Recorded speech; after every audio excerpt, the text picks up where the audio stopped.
So the one-liner is autonomous surgical robots. This is the way the future would definitely go, whether we built this or not. We just decided that this was too exciting to not do it.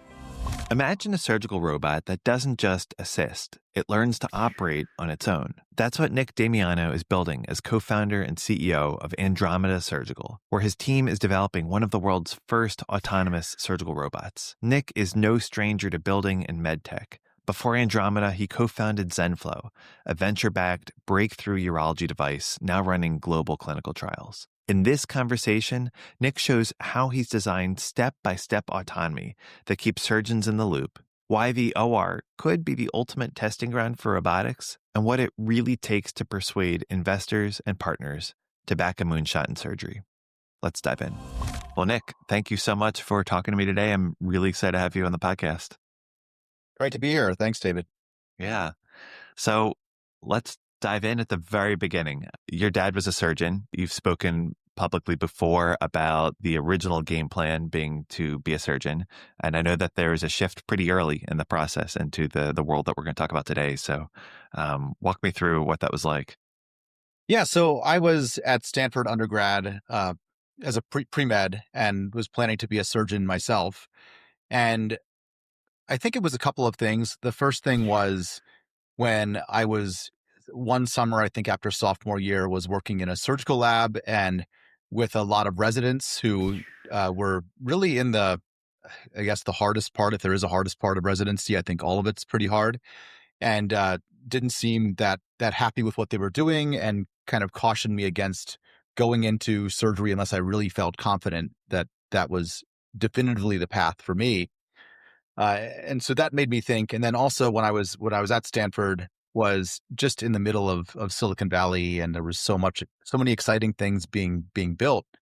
And I would go to these entrepreneurial seminars and hear founders talk about their startups. And I came to the realization that I, instead of helping patients one by one, could help patients at scale by building medical products. And so decided to be an engineer and go down that path. And I think it was the right choice. A really, really exciting journey already. When you say it was the right choice in the end, I can't even wrap my mind around the number of adventures that you've had already. I'd love to dive into what you are currently working on with Andromeda. What was the inspiration? And maybe for folks who aren't familiar, what is kind of the one-liner that you give folks explaining what you're doing? So the one-liner is autonomous surgical robots. We really want to build a general platform for autonomous surgery. That's what we're aiming to do in the future. We want to make this as big as we possibly can and do as many procedures as we can. The way we started, though, so there were a couple different things. One was kind of needs-based, but a very scoped-up need for people that are familiar with the biodesign process. I had seen from many different experiences in operating rooms and procedures that things go wrong a lot of the time. And if surgeons had perfect information at every point, that wouldn't happen as much. And so there was a need to just make complications less frequent. Also, secondarily, to make procedures more efficient, given phenomena that were happening, like the surgeon shortage that's ongoing.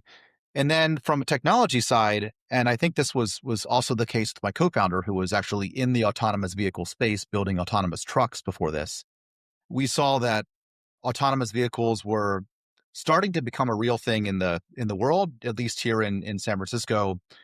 We saw Waymos and autonomous Teslas on the street and realized that the problem of autonomous surgery was actually a lot easier than autonomous driving. The world is less complex. Not that there isn't variability in patient anatomy. There certainly is.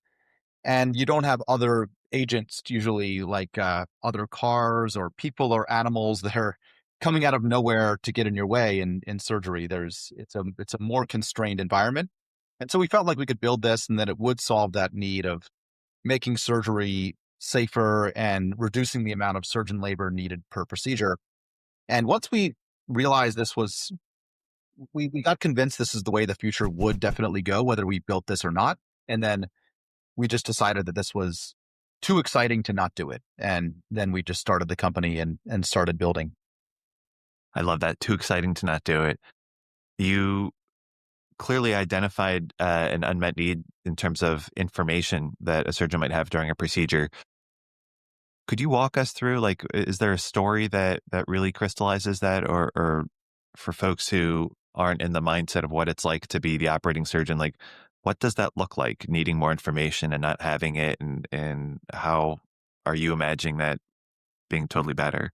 Well, so we're starting with this procedure called HoLEP, which is holmium laser enucleation of the prostate. It's a procedure for BPH or enlarged prostate. And in this procedure, so I was working in my last company, ZenFlow, with the inventor of HoLEP. And he would always tell me that all these minimally invasive devices, like what we're building at ZenFlow, were okay. They were going to serve some need for some patients, but the real be all end all was this procedure HoLEP that he created. So maybe he was a little conflicted in terms of that, in terms of his enthusiasm for the procedure, uh, but that it was perceived as too challenging for surgeons to do, or for a lot of surgeons to pick up, and people didn't want to take the time to go through the learning curve. And the challenging part was that, so an enucleation procedure, basically you're going around the outside of the enlarged part of the prostate. It's like peeling an orange from the inside with a scope and a laser. And it was really counterintuitive for urologists that are used to operating from the middle of the urethra rather than the outside of the prostate. And so just spatially, it was hard to process. And so one thing we're doing in the first version of the product for HoLEP is just creating this Google Maps like feature where you can see all the anatomy. In the procedure now, where they're kind of operating blind or just seeing what's right in front of them, they can't really get the big picture and know exactly where they are relative to all the other anatomical structures. So we're giving them that as a first step.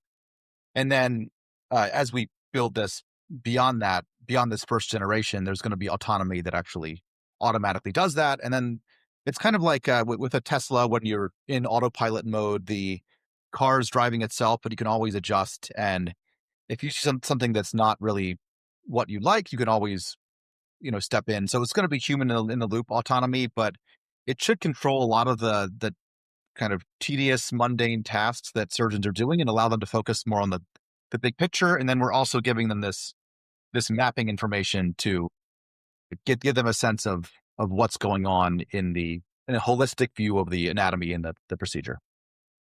That's really interesting. That's kind of like what I usually dream of when I'm doing a case.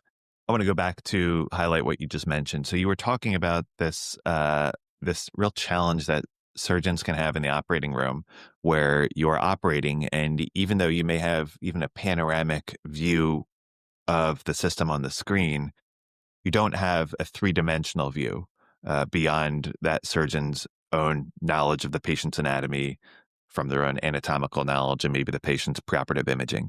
And so what I'm hearing from you is that Andromeda solves for that challenge. Is that correct? Correct. Yeah. And we also, I think, as another example, in my prior company, ZenFlow, where we had a pretty complex delivery mechanism, and a lot of users would have trouble really doing the right steps in the right order, sometimes having to do multiple motions in tandem together, deploy the implant properly. We had a lot of user experience mistakes, and that I realized was a thing that's common to a lot of interventional devices. And so part of the other inspiration for this was just eliminating that user error, and having surgeons not have to worry about the exact mechanics of executing these complex tasks. If we could have the robot automate some of those things, like for example, there's a for this HoLEP procedure, there's a pivot point you need to keep when you're enucleating the prostate, and surgeons need to make sure that they angle the scope right to get to the right point in the prostate while keeping that pivot point. And we just keep the pivot point automatically in the best possible spot to minimize the force on tissue. So surgeons don't need to worry about any of that. They can just focus on getting to where they want to go.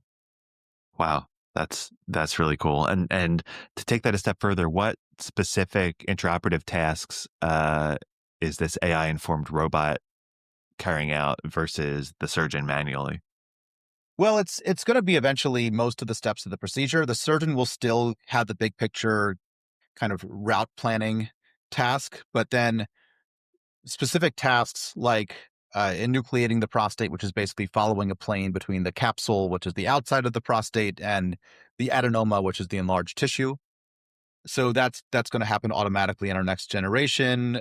When things like controlling bleeding, or the final step is called morcellation, where you suck the tissue out, and it's kind of a boring part of the procedure, but you do have to worry about not morcellating the bladder, because that's a big problem if it happens. So we're going to auto detect if there's any risk of morcellating the bladder, while also just autonomously sucking out the tissue. Wow. I mean, I mean, each one of those items that you mentioned is that's enormous. I mean, wow. So let's dig in. Let's pick one. Let's look at bleeding.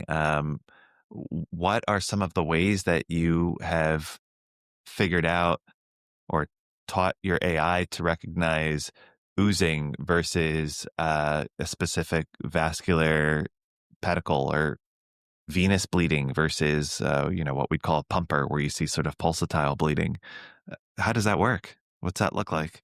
Well, I should say that that part is still in the early stages, so we're starting to work on this part. The first thing we're deploying is not autonomous in this sense. So it's kind of like when Tesla or Waymo was building autonomy, they launched their training fleet first. In Waymo's case, it was employees drove it, and in Tesla's case, they just sold cars and used data from the cars.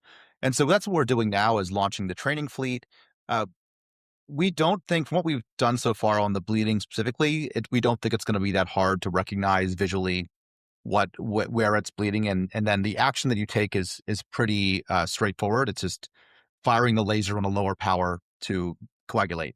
So we're still working on that, but it looks promising that we'll be able to detect that. There has to be some back and forth, some training on when it's worthwhile to go and control the bleeding versus not. For example, there's always the question when you're enucleating, and surgeons face this today when they're doing the procedure.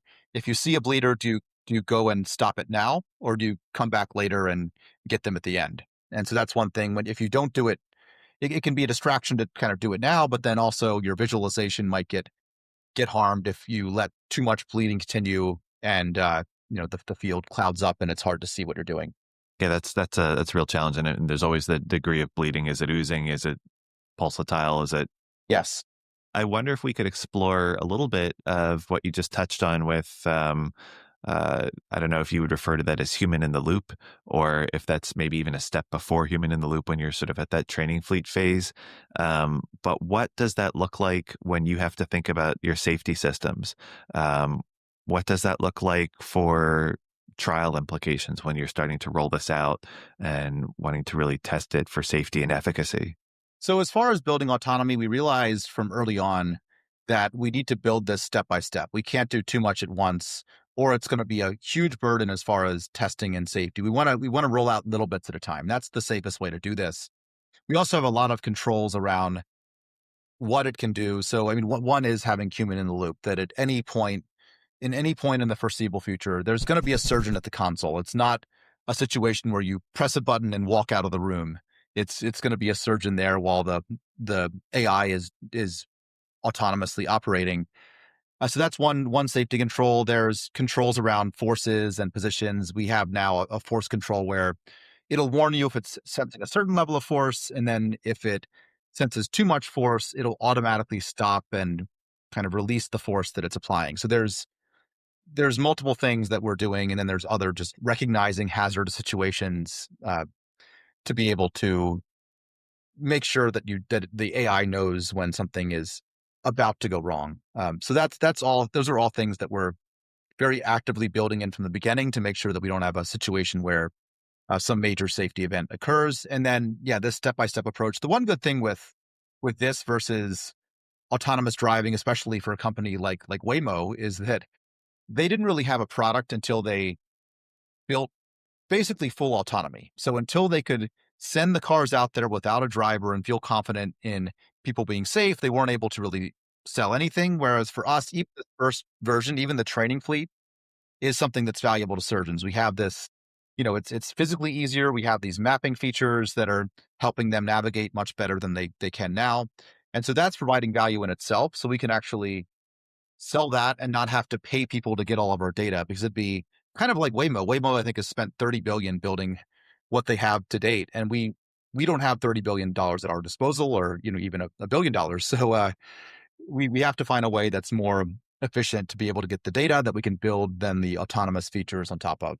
That's so interesting. And so it's a almost like a graded amount of value that your customer is able to get, where they're getting serious value at the beginning, and then there's this really exciting horizon approaching where they're going to get even more value with this product. Is that how you're pitching it or thinking about it? It is, and I think it was really important we found the right first procedure too. So going back to the um, early work with Professor Peter Gilling in New Zealand, who created this HoLEP procedure. I'm actually going to cases with him in a few days. So I'm heading out on Sunday Ah, to go and do some cases down there. He's a key part of this development effort, as you might have guessed, since we're taking his procedure and hopefully making it the dominant procedure for this indication. But with this procedure, so when he told us this was, I remember back to those conversations we had when I was at Zenflow, and he was telling us this is the be all end all, the best solution. Then I looked at the data and just wanted to see, was he right? And the data backed him up completely. So called up Professor Gilling, and when we were first thinking about starting this company, and asked him, what would you think if we did an autonomous robot to make HoLEP easier? And he was, of course, very, very enthusiastic about that happening. And so then we realized there was this huge surgeon community of urologists that were fanatical, like Professor Gilling was, about HoLEP. And it was a huge, fast growing procedure in the US and Europe and Asia. And so there was this huge groundswell of demand for learning HoLEP. And it was hard to meet that demand because it's such a hard procedure to learn. So that's why it was critical for us to start in a place like this, where there are a lot of surgeons that are really enthusiastic even about using an MVP kind of product that's early, that doesn't do that much, but it solves, a little bit of the problem. That you need people to be able to adopt that to then get to the next step and build the really, really exciting product on top of that. hmm, makes sense. And MVP, that minimum viable product. I mean, it makes sense why, hearing from you, why this would be a procedure that you approached. I'd love to take things a step deeper for folks who haven't done this before. Um, let's just say, okay, you already uh, have made contact with someone like this, or we'll start from the point that you had this world expert buzzing in your ear, sort of telling you about the procedure. How do you then validate that? You said, well, I looked at the data and I saw that. Like, what does that look like for someone who wants to look at the data on their own, who wants to do due diligence on their own? Maybe someone who's doing needs finding. Um, at the concrete level, what are you doing to confirm for yourself that this is worth pursuing?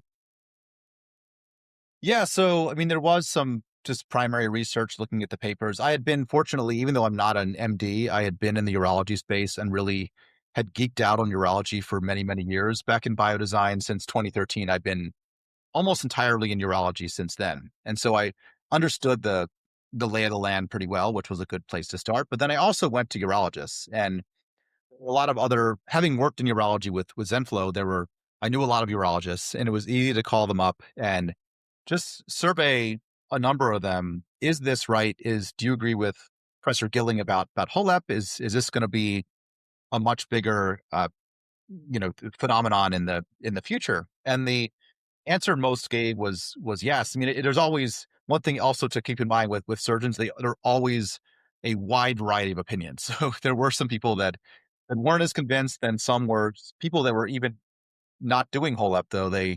We had people like Dr. Craig Stoffer, who was a biodesign fellow I've kept up with for many years and now is actively involved with Andromeda too, was told us that, well, I don't do HoLEP, but I'd love to do it. I just can't take the time to train because it takes so long to learn this procedure. And I just can't get over that hurdle while also keeping my practice active. So things like that really convinced us. We saw a poll early on Twitter, I think early on, that said, they asked urologists what will be the dominant procedure in in 10 years, and HoLEP was the top answer. So that, things like that were also kind of convincing. So it was just accumulating evidence through research, through polling users, and getting to the point that we felt confident enough. At some point, you can't keep collecting data forever. You have to make the call that, okay, we've got enough now to be 80-90% certain that this is a good path to go down. So we're going to start building and just go this path. I like how you put that. You can't keep plucking data forever. That's that's so interesting how you kind of start out with this buzz, but then every single confirmatory conversation, poll, comment that people made starts to really show you that there's a real signal there. Um, so I think that's like You a have to really also be, valuable. want to add that you have to be wary of confirmation bias. If you think a certain path is going to be good, and then you really want to believe that, it's very easy to throw away people that disagree, and then agree, then really overweight opinions that confirm your prior. Something to look out for is just to keep objective and try not to. I mean, sometimes play devil's advocate to yourself and say, is there evidence that this is not the right path? Because it's very, very easy to have this wishful thinking of, oh, I really want to have found this amazing need that we can then pursue. And I think that's the case in any kind of needs-based innovation that thinking back to biodesign, there's projects you get really wedded to, and uh, then it's hard to accept information that runs counter to what you want to be the truth. It's funny as you were talking about that, I was thinking about advice that I've received when I was doing biodesign fellowship about really having to work as hard as you could to kill your need before. And only if you can't kill it and can't find enough reason that it's a bad need, then you carry it forward. So that really resonates. You're all in right now on this whole app procedure. Uh, I'm curious. Do you have tickling in the back of your mind, like what the next procedure might be after you sort of really establish yourself in this beachhead? Because I'd love to know what is in Nick's imagination.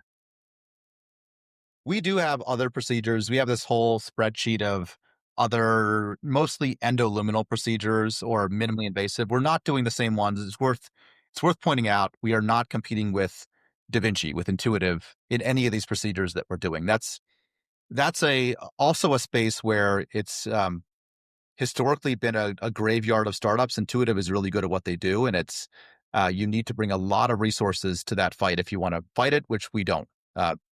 So we're focused on endoluminal and initially endourology. One thing we also realized about this space in general was there are other procedures that also lent themselves really well to this kind of product, and they were big markets in themselves. So, I mean, part of the early exercise we did was, okay, we believe the future is going to be some broad endoluminal or some broad autonomous surgical platform that is going to do a lot of procedures.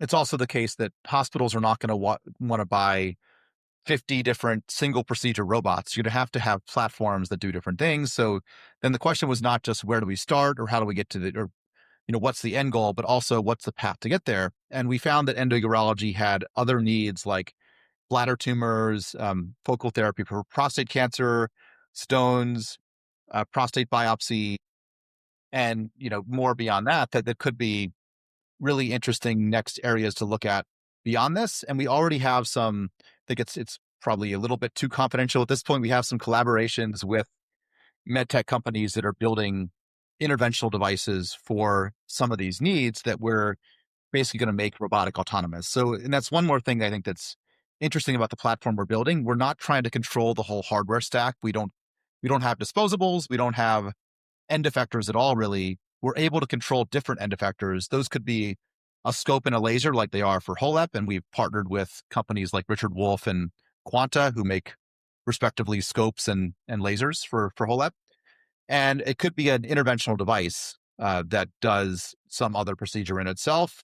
And maybe like with ZenFlow, they struggle with user, just the user experience. And we could make that procedure really perfect, make everybody as good as the world expert every time at that procedure. So that's one thing we're doing is kind of being an app store for surgery where you can take any device that does a procedure and then make it as good in performance as it possibly could be.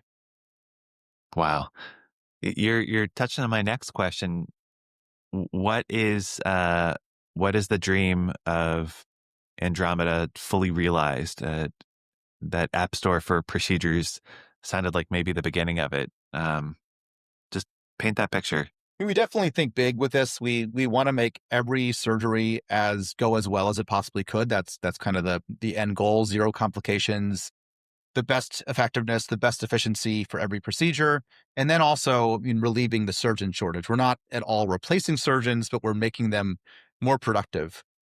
When you look at certain kind of high volume surgeons now that have these systems where they have multiple ORs running at once, they may have assistants or fellows that are managing those ORs, and they'll hop in for the part of the procedure they're really needed. That we're taking that to the next level and allowing surgeons to potentially just focus their labor on the points when it's really needed, and uh, automate as much as possible, or hand things off to a resident or fellow or nurse or somebody else when their higher level of skill is not necessarily needed. So, yeah, I mean, best outcomes and most efficient use of surgeon labor is the goal. And I think there's a long way we can go with that. There's so many places to go. We can keep building more and more. And one thing exciting with this company, unlike other companies that have been done in the past, where you kind of have a product and you launch it and that's it. You could have a next gen that's improved, but still kind of the same product, is that we can both be launching and scaling